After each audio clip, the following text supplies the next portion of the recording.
Please sit in a comfortable position and take out your glasses. Cross your feet. Clasp your fingers. And slowly close your eyes.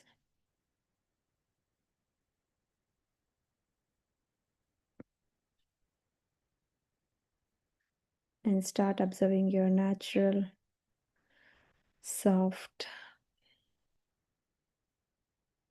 kind, tender breath.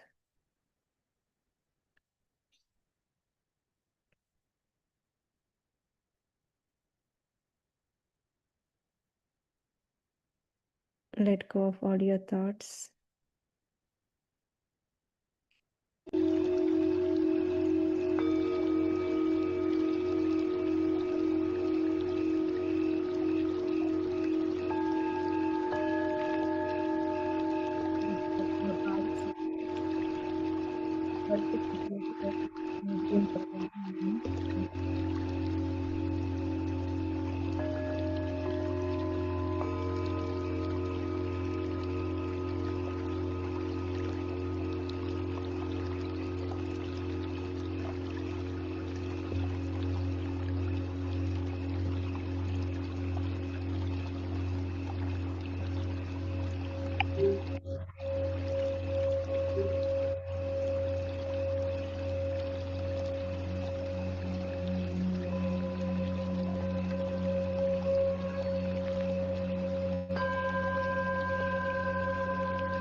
Final few nostrils.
10 seconds.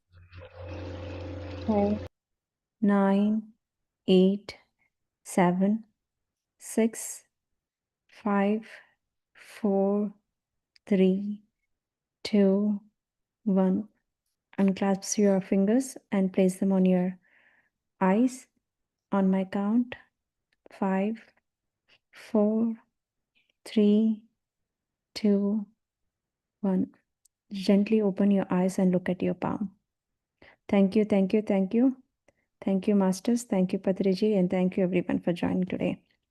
As Pari is here, I welcome Pari to go over on the topic Power of Words today.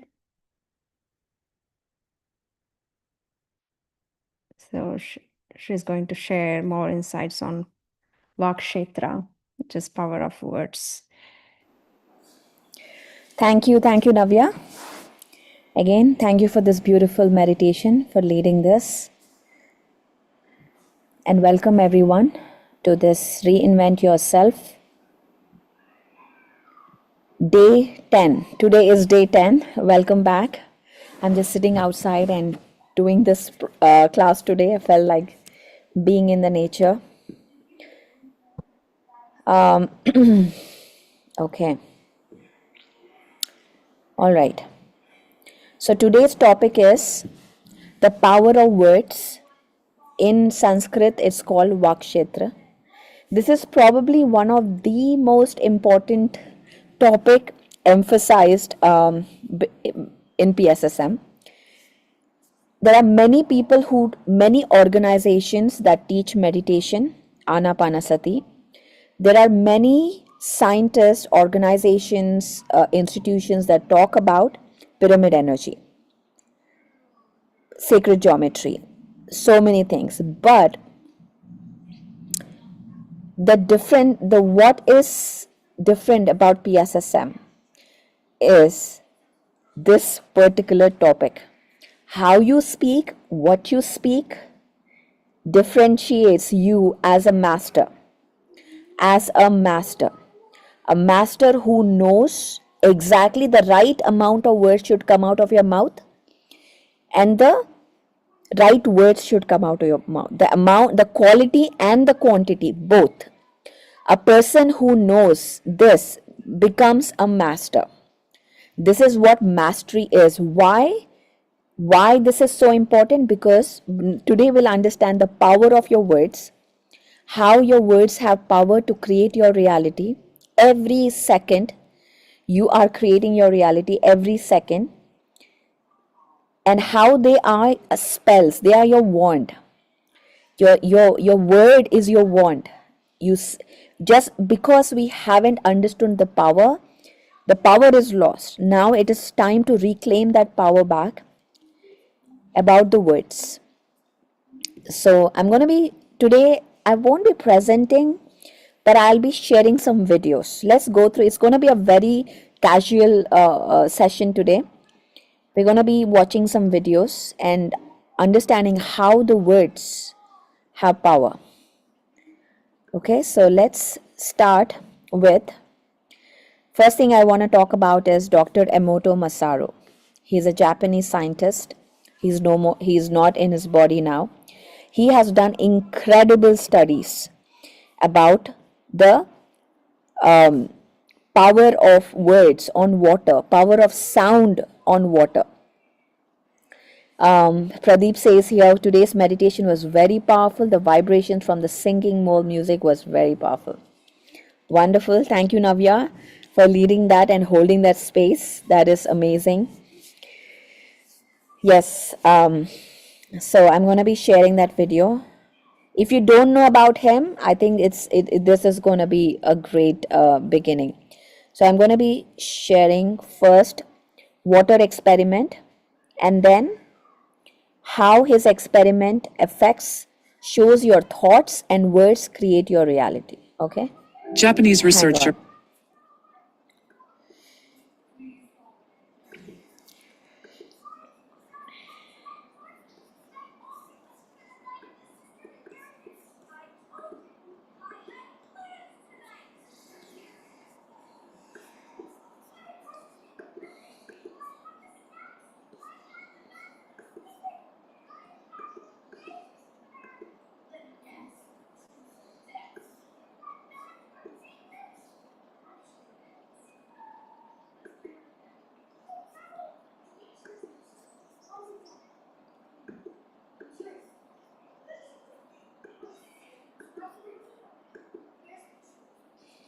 Okay, let's begin.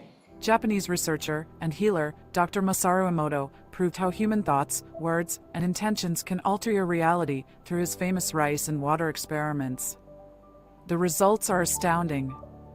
Dr. Emoto labeled 3 beakers of cooked rice with water as follows. Beaker number 1 was labeled with the words, "Thank you." Beaker number 2 was labeled, "You idiot." And finally, beaker number 3 was ignored. Every day for a month, Emoto spoke the words on the label to the rice. After 30 days, beaker number 1, which was labeled "Thank you," began to ferment, giving off a pleasant aroma. Beaker number 2, which was labeled "You idiot," turned black. And lastly, beaker number 3, the ignored rice, began to rot, turning green. Many others around the world have repeated this experiment using different words, such as "I love you" and "I hate you." The results are shocking. The rice with negative words spoken to it always rots. IKEA UAE also conducted a similar experiment with plants. IKEA had school children speak with 2 identical plants for 30 days. One plant was spoken to with positive words and the other with negative words. Both the plants were kept in identical conditions. However, after 30 days, the results were astonishing. The plant which was showered with positive words thrived, and the plant which was spoken negatively to wilted and had drooping leaves. To watch the full IKEA UAE plant experiment, see the link in our description box.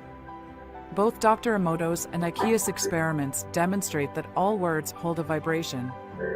These studies conclude that thoughts, feelings, and words affect the molecular structure of water, given water was used in the rice experiment and also the plant experiment, since plants are made up to 95% water.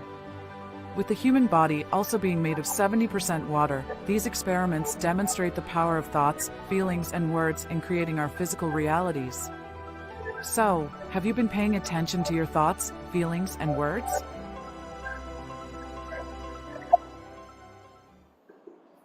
Another video now about from Emoto Masaru. Lord Yam stands at the gates of Ayodhya. How, He has an appointment. hang on. The time has come for the king to leave his body.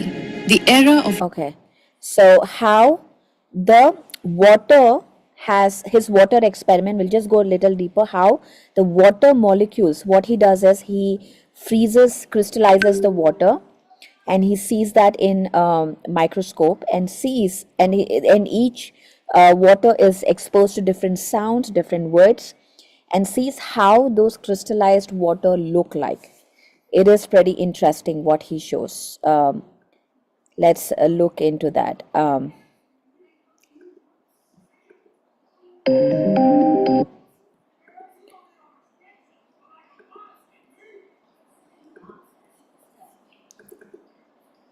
Oops. Today I don't have two screens, so I'm kind of juggling with one. Give me a second.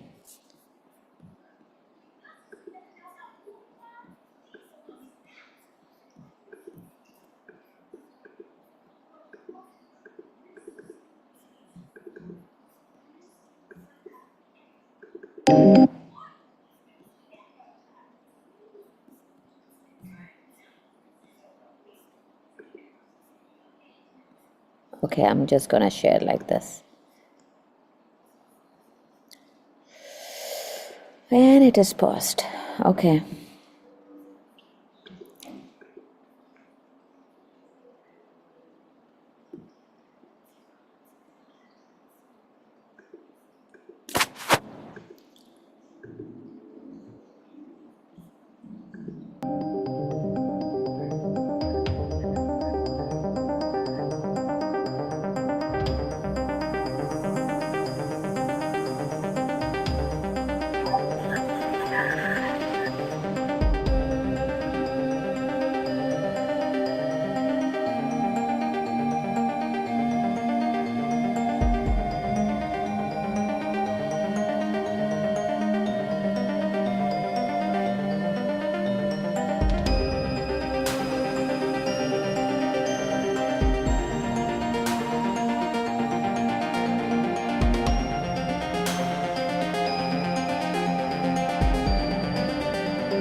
So that was the Emoto Masaru's topic about how the words influence us.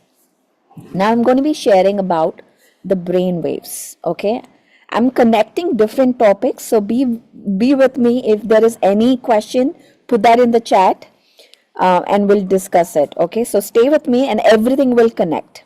Today I didn't prepare a presentation. I'm just gonna go from my head right now.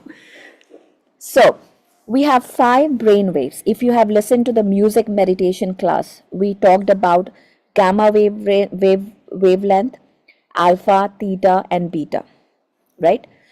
So, when a baby is born, the baby, in fact, inside the womb only, the baby is listening to the sounds. The baby is, this is, we all know this, and that's why when you are pregnant, you don't, people suggest not to watch any violent stuff, any crime stuff, just be listening to soothing music.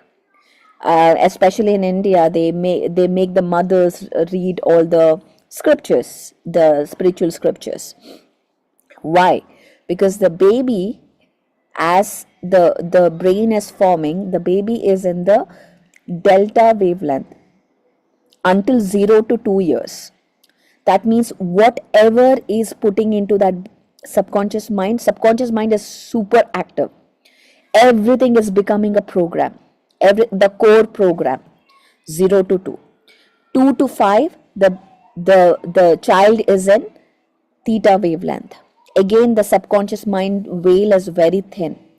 For example, if somebody says, don't, if somebody says to a boy, don't cry, like you should not cry like a girl, that becomes a core programming.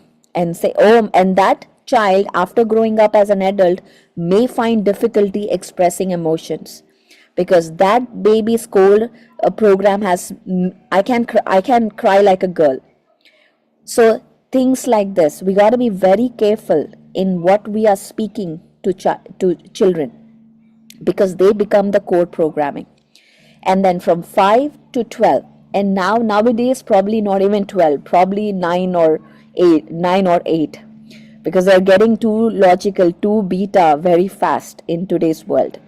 So in that age, they are in alpha wavelength, where they are in their imagination, Santa Claus, unicorns, they are in that imaginary world. And sometimes many kids also in this age talk about imaginary friends. And this is out of scope for this class, for this reinvent, but those imaginary friends can be beings who they are interacting, who they are talking, but the adults don't believe. They shut down that imaginary. They help the children get out of the theta wavelength, alpha wavelength, as fast as they can. They don't allow them to be in that state, saying that that is just your imagination. It doesn't happen like that. So they get out of that and think that, oh, maybe that's not real, and get into beta, into being more conscious.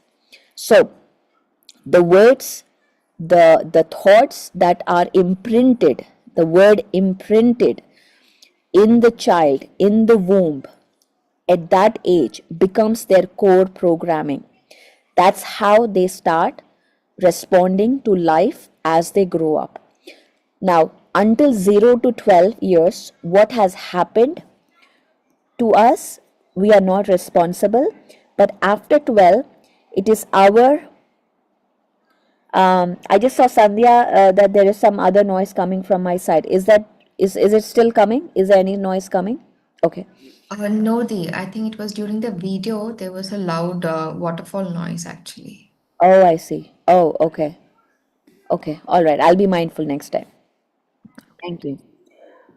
So 0 to 12 years, what happens to us, we are not responsible. But after 12 years, it is our responsibility to reprogram, to install the right belief systems, because what happens until then, you have your teachers' influences, your friends, your parents, your culture, everyone around you is imprinting your subconscious mind.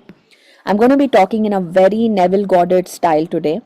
Neville Goddard is one of my favorite authors. If you haven't read his book, please read his book. That is the manifesto of manifestation. It is the Bible Your inner conversations create your reality. So this is my go-to subject, guys, which I love him. What he says, even Wayne Dyer, your thoughts are creating your reality. These two guys are amazing. What they say is, whatever your subconscious mind believes, whatever your subconscious mind believes, your reality must express. Your reality must express. So what is your subconscious mind believing? Whatever that programs have been installed. And also, as you grow up, whatever experiences get, whatever words or thoughts are repetitive thoughts or experiences you accept as truth, as a belief, that becomes the core programming. For example, I went into a mall, I drive, I didn't get parking in one of the malls near me. Second time I go, I didn't get parking. Third time I didn't go, I didn't get parking. So what do I say? I am unlucky in parking. Why don't you try it? So that experience I accepted as true, that belief that I am unlucky and I don't get parking, that thought which got repetitive result now is accepted by the subconscious mind as a truth and has an imprint. Now that is being projected out, because now you have an evidence, it gets projected out. It is a loop. We accept truth, what we have evidence, and what gets evidence becomes your programming and it gets projected out. So there's a loop that's happening. So many times this, when I try to explain this, so many times people who do not understand thoughts and creating realities, they argue with me all the time. And initially I used to kind of help explaining, but after a while I don't indulge in those conversations, because there is no winning there, because they are so in the physical matter, in the matter level, and thinking that what I see the evidence. Pari, what are you talking about? I see the evidence. That is how they are, that is how my life is. How am I creating this? How am I creating this? I see the evidence. It is not that because of my thoughts that person is doing this. They did this, I saw it, that's the evidence, that's why I believe this. So this is the loop that we get stuck in. Now you can change this, your environment. Now coming to Bruce Lipton, another scientist. So whatever is going on in slides, I am going on with my talk right now. Bruce Lipton. This guy is amazing. He wrote a book called The Biology of Belief, another great book. What he talks about it is, see, our environment has a great influence. We are made up of trillions of cells, trillions. We are made up of trillions of cells. And every day we are creating new cells. By the way, there are hundreds of cells, thousands of cells. They are dying and we create new. They are dying and we create new. That is the regeneration, the cellular regeneration. And this cell has a cell membrane. Okay, it has a cell membrane. That is a CEO of that is the brain of the cell. Cell membrane is the brain of the cell. And this cell membrane, unfortunately I don't have a picture. If I do, I'll share it. This cell membrane has filters. It acts like, it has transmitters and receivers. Okay, and this has gates. So what it does is, it has a capacity to allow information and send information, like a transmitter and a receiver, this cell membrane.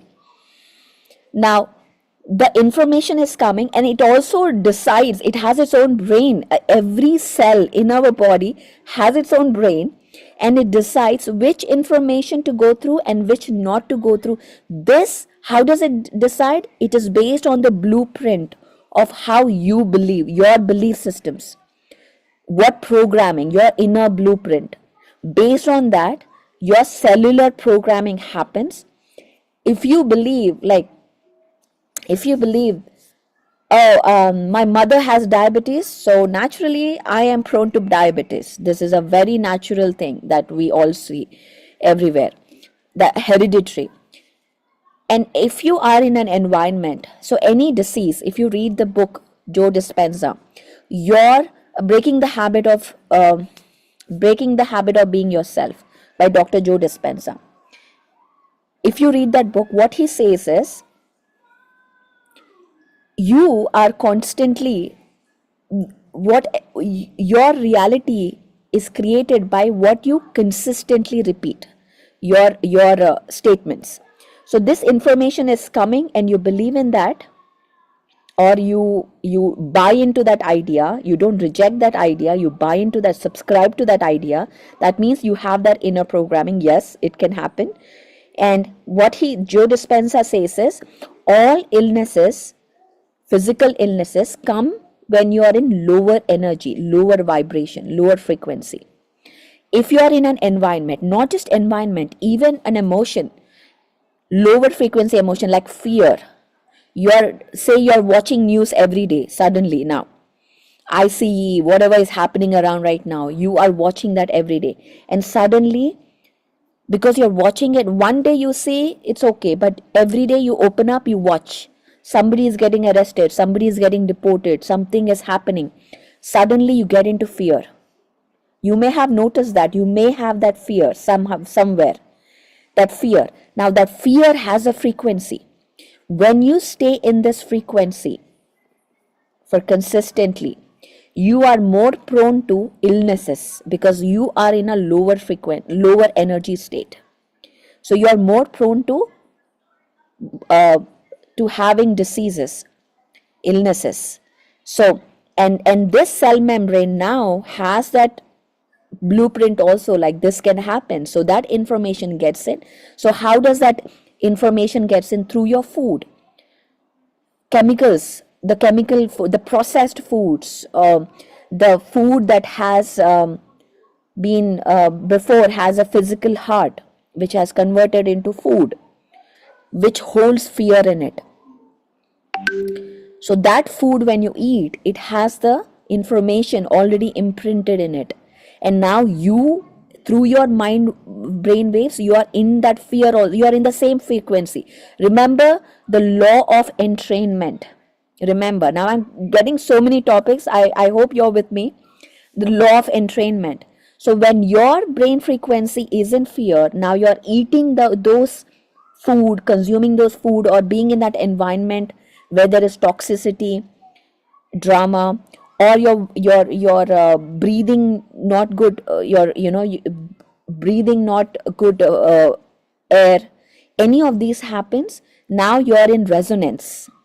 Law of entrainment, you are in resonance to attracting things that take you down. It can be a rejection in your work. It can be, that is how you're creating your reality now, because now you're in resonance with that frequency.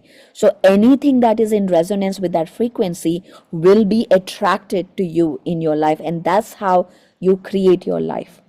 So your words, what you speak, it all starts with words. When you start speaking the words, even when you don't believe it, how do you imprint your subconscious mind? How do you imprint? By repetition.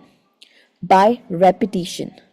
The more you repeat until it becomes the truth, your brain, your subconscious mind accepts as the truth. You repeat. In my father, I'll tell you a story. He was sitting in Kurnool, 1990, he was sitting in Kurnool. He just started teaching meditation. There was no big following. All he had was his cook, my mother, maybe children, and couple of neighbors. We would sit on a terrace, on a man called Shauri, his terrace, and he would say, the whole India, or the whole, at first it becomes, first is Andhra, whole Andhra will meditate. There will be pyramids everywhere. That was the first step, first dream. Now we are all looking at each other. It's 1991. What is he talking about? How can the whole state meditate? How can we have so many pyramids when we absolutely don't have any money? So everybody is thinking that. How can even the next day run? We don't know. And this man is sitting and looking outside and saying, here there will be a pyramid, a huge pyramid. Now what he is saying, what he is doing right now is he is seeing, he is implanting the beliefs, the thoughts, the future in the now. Now remember, your past thoughts create your present. Your past thoughts, beliefs, actions create your present. Your present right now, whatever you're thinking, is creating your future. Your past lives created your present creates your future. So if you want to change your future, we need to start working now. What thoughts are you impregnating in your subconscious mind? I'm a bad mother, I'm a bad engineer, things will never change, I will never have money, nothing will never ever work for me. What thoughts? Because if you have these thoughts, you are creating your future right now. No God is creating, you, your higher self is creating your future right now. So what thoughts are you impregnating in your subconscious mind that creates your future? This is where meditation brings self-awareness. What am I thinking? How do I change? So no unnecessary words should come out of your mouth, because the more unnecessary comes, the more energy is wasted. You have to be laser focused about what you speak and when to speak. Like the word, one of the words that is has no value or no weight is how are you. Hey, you're walking, hey, how are you, and then you walk around. When you say how are you, it's not how are you. How are you? It doesn't have any breadth to it. Say what's going on, what's new. Shashi, what's new, what's happening with you? When I ask that question, there's an excitement to my voice, and I want to know what she's up to new. And she starts thinking, okay, she's asking me what's new, let me think what's new, and I'll answer her. If I say how are you, immediate reflex answer will be fine, Pari, I'm okay, how about you? There is no thought, there is no awareness, there is no consciousness there. It is just a random sentence, how are you? Okay, good. So think about this. Now I know we do many things to make small talk or have conversations, but there are better ways to do small talk. One of my favorite author, it's not about spirituality, but if you want to work on your small talks, communication, one of my favorite authors is Patrick King. He has amazing books that he has written on how to navigate conversations within groups with new people, work on your communication. So definitely go through that book if you are working on communication. So your thoughts are creating your reality. Now going back to that cell membrane, Bruce Lipton. So your cell membrane has these gates that allow and reject. So once you start programming that, you will receive information that is resonant with what the inner blueprint is. Now you start creating that reality. So this is law of entrainment. This is how it happens. So when you bring a crystal into your environment, a pyramid into your environment, the frequency of that crystal, we are made up of crystals, by the way. We are made up of, by the way, we have liquid crystals in our pineal gland. Liquid crystals. We are made up of vitamins and minerals. Crystals have vitamins and minerals. So they have a resonance frequencies that are resonant with inherently with us. That is why a rose quartz is resonant with your heart chakra. A citrine is resonant with your solar plexus. An amethyst is resonant with your third eye. So how do I know this information? This is coming from ages, from ancient books, from wisdom, from channeling, through meditation. So many sources that are passed down. And when they are brought into your environment, into your field, into your biofield, it goes through this law of entrainment. And then your inner cell membrane frequencies start communicating with these resonant frequencies, and in time, not immediately, okay, it's not like this, you got to have patience. In time, They will get in resonance. It's called sympathetic resonance, and you will be programmed. Your frequency will be rising, because now you're surrounded. It's the same thing. When you surround yourself with high vibrational people, you get resonance. That's law of entrainment. That's how you grow. That's how you grow. So you want to be the most dumbest person. You want to be in a room where you are the most dumbest person. You want to be surrounded by people who are smart. If you are the smartest in your room, maybe that's the wrong room you are in. So you need to get out of that room and get into a room where you find other smart people. So ego comes into the way. We always want to be the smartest in the room. That's what the programming is. But now I'm telling you otherwise. Don't be the smartest person in the room. Get out of the ego. In one of the videos we just posted, any kind of ego, superiority or inferiority, ego is ego.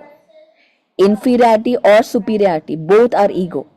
So we don't want to be in ego. We want to, everybody is on the same level. Everybody is on the same path, honoring each other, learning from each other in the friendship frequency. That's how we grow. So your words or your wants, your and how your words, repetition. The more you repeat. Affirmations are great by repetition. When you're talking to your child, be very aware. Don't say words that can create imprints on their minds. Be very aware. How do you do? There's a whole spiritual parenting there. Probably the parents need a parenting community, or conscious parenting sessions, to understand how do we, and there are books on it. If you want to know about it, there is a great book, A Brainchild. I have to get the author's name, but there's a great book on parenting as well. So this is called conscious living. This is called conscious this is called conscious living. Being mindful about how you speak, where you speak, and how you're imprinting your subconscious mind every single word. If you don't believe, and your words reflect what you think, your words reflect what you believe in. So when you change your words, you start imprinting your subconscious mind. You start changing your thoughts. Take a pause. Oh no, I'm going to say this. Let me change. So it gives you a pause to rewire your brain. It gives, when you stop and say, okay, I was going to say this, but let me take a pause. So that pause creates a choice point. That pause gives you a choice. Do I go this way or do I go that way? This is where you are writing your future. This is the moment, whether you respond or react, how your future is created. You write that. So this is how you create your reality. Thank you, Sandhya. The Whole Brainchild by Daniel Siegel, another great book for understanding the parenting part of it. So I know I mentioned many books here, but again, we want to first understand the power of words. And that's how even Masaru, the holy water, what is holy water? When the water is exposed to different mantras, it becomes holy water. That is true. That is not a myth. It becomes high vibrational water. So you can create holy water right at your home. You can create it with your intentions, with music, with chanting. So many things that can become high vibrational water. Every day that you drink can be a holy water. And you, again, as the video said, you are 70% water. Every day your thoughts, your beliefs, your programming, you self-sabotage. You're programming yourself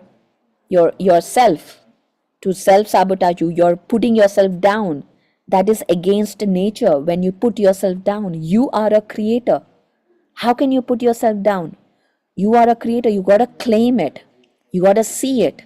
And when you are in that Aham Brahmasmi, I am God, I am Brahma frequency, how can you put anyone else down or yourself down?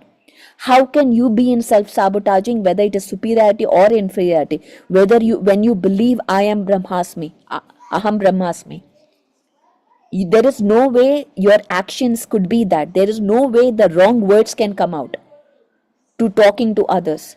This is the concept of oneness. When we come out of the illusion that we are separate and become one, There is no more separate, there is no more that um, resentment or feeling bad or competition or judgment or blaming. We are all here to learn from each other. There is soul contracts, there is so many things that are in play, which we forget once we come onto this earth planet. So when we come here, those soul contracts, everybody are playing their roles, but yet we have free will. We have the choice to make mistakes again and again and again and again, how many ever times you want. You can make mistakes. It is okay, because that is the unique 3D matrix that we are in, that we have free will.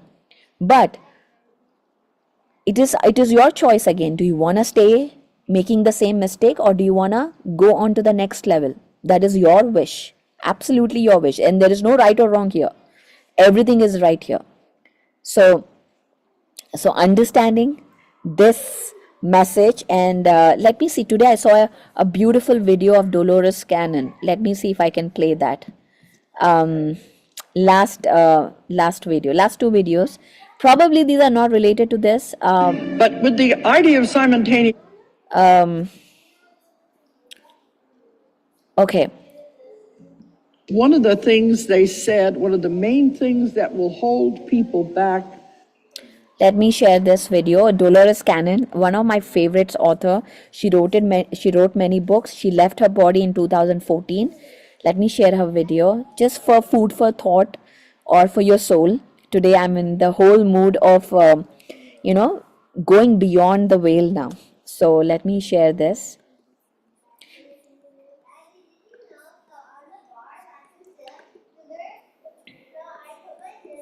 This lady is Dolores Cannon.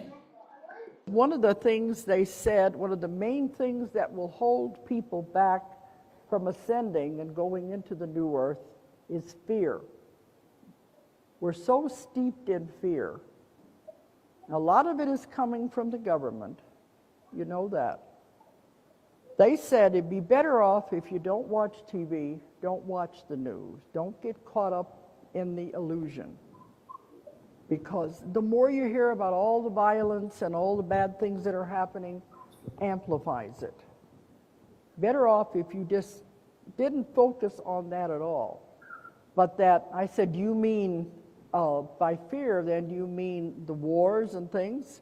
They said, yes, the government with the wars and also with the diseases that they are trying to create. You keep the population in fear, then you can control it. And that's what a lot of this has to do with the drugs. And you want to look at your TV. They try to convince you have to take a pill for everything. And they said these diseases they want you to have shots for, they do not exist, but it's all a way to promote fear. You get the population afraid enough, you can make them do anything. And you know this has been happening since 9/11. All of these new laws coming into effect that would never have happened before, all having to do with fear. And it's like, oh, great Father, protect me. And you let them do anything. But they said, you're going to have to start thinking for yourself.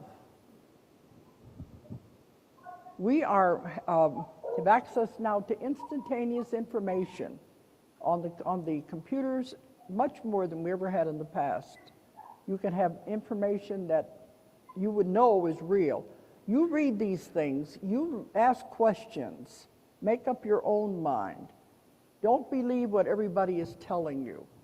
Think for yourself. Don't let fear rule your life, because if you're afraid, if fear is holding you back, you're not going to progress as we go into the new earth. And it's happening. Our vibrations are increasing.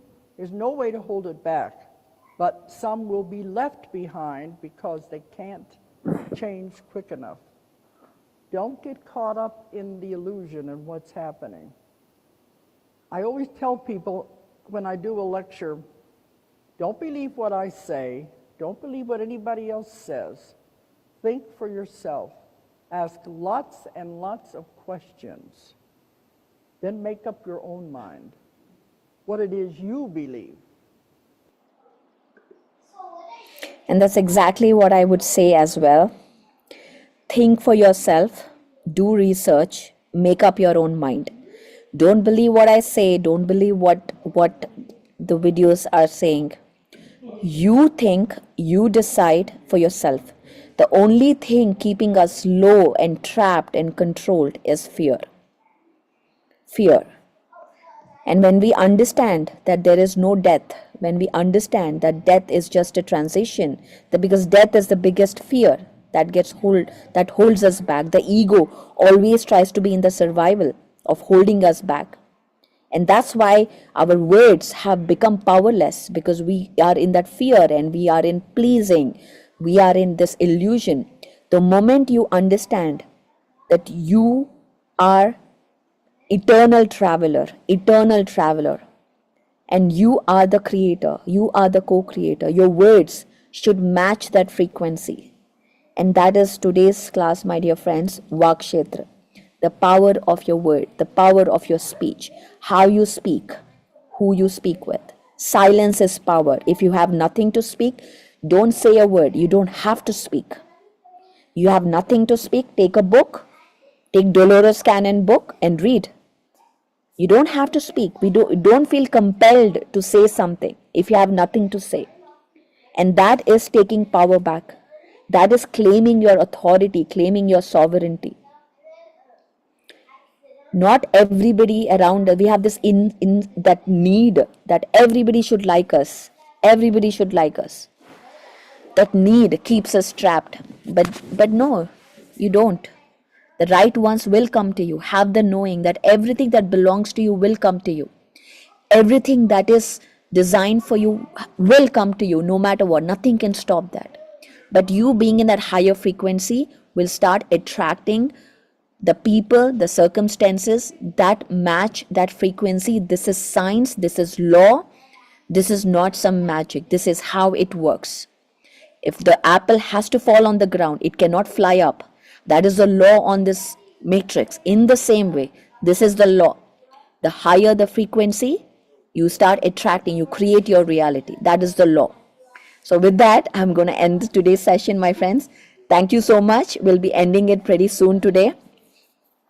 And tomorrow, again, same time, same place. We'll take questions on another day. Navya and Shashi will take questions on another day. But if you have any burning questions, just send a message in the group and we'll take it from there.